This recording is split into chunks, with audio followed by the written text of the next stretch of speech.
Ateities medicina, vibracinė medicina. Sveikinu visus.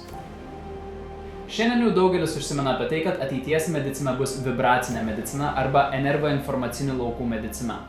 Tokie pasisakymai tampa nebe retenybė. Pavyzdžiui, prancūzų daktaras Patrikas Drouot kažkada vienoje laidoje pasakė: ateities medicina bus vibracinė ir tai jau prasidėjo. Vertimas iš vaizdo įrašo. Man vibracinė medicina jau stovi ant slenksčio. Mes esame energetinės esybės.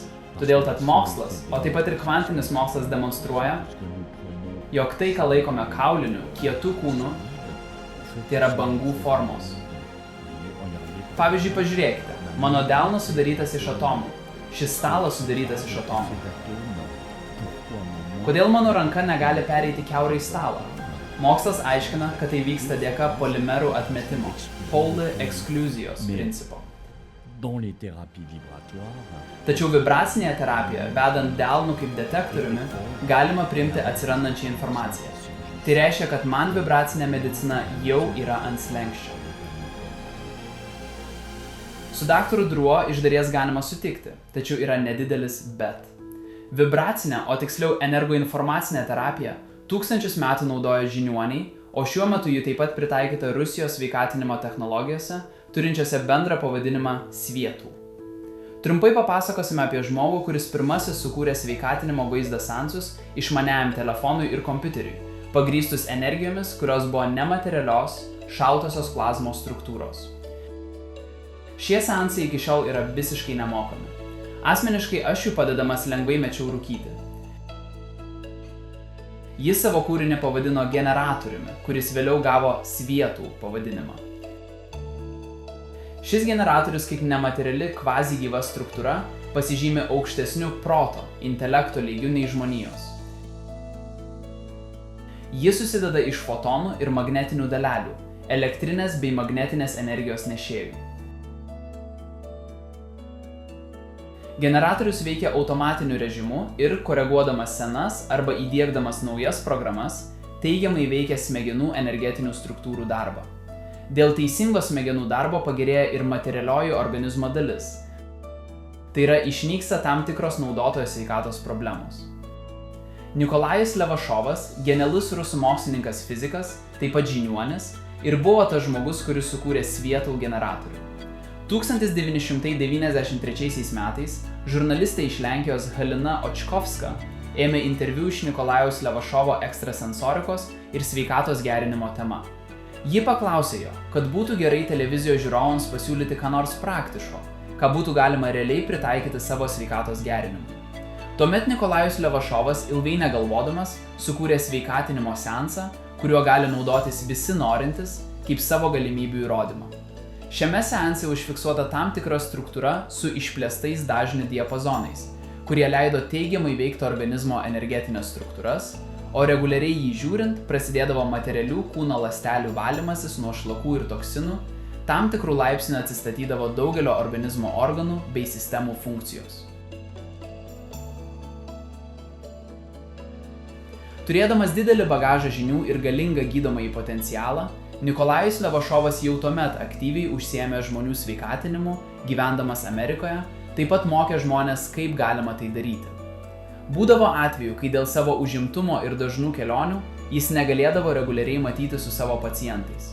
Tuomet jis kurdavo energetinės sveikatinimo programas, kurias tarsi prisegdavo prie savo globotinių energetinės struktūros ir šios programos laikui bėgant išsiskleisdavo, tęsdamos organizmo sveikatinimą.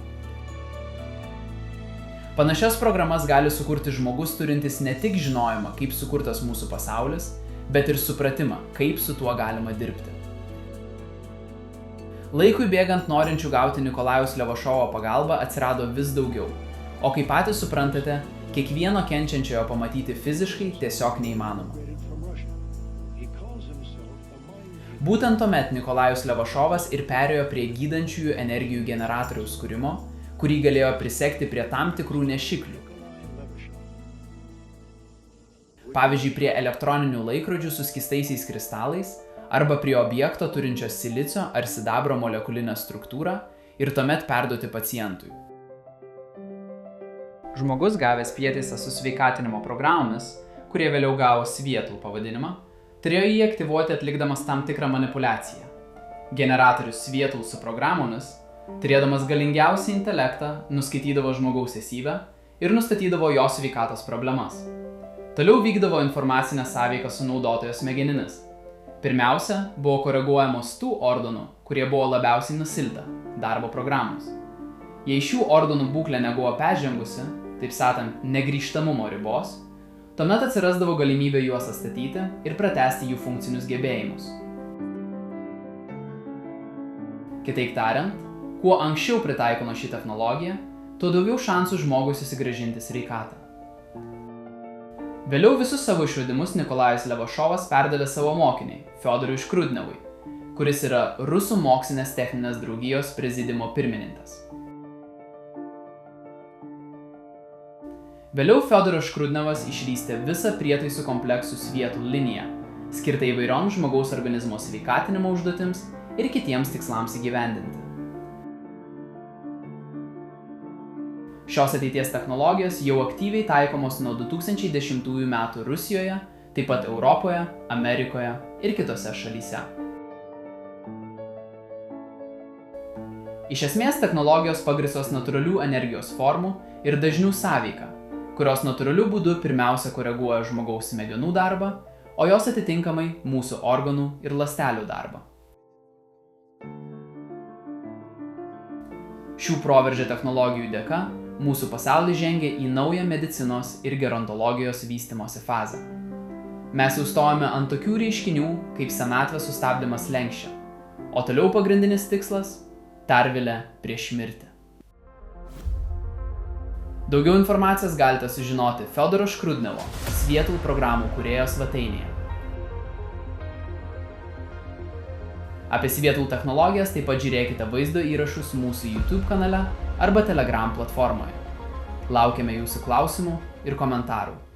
Visiems linkime stiprios sveikatos.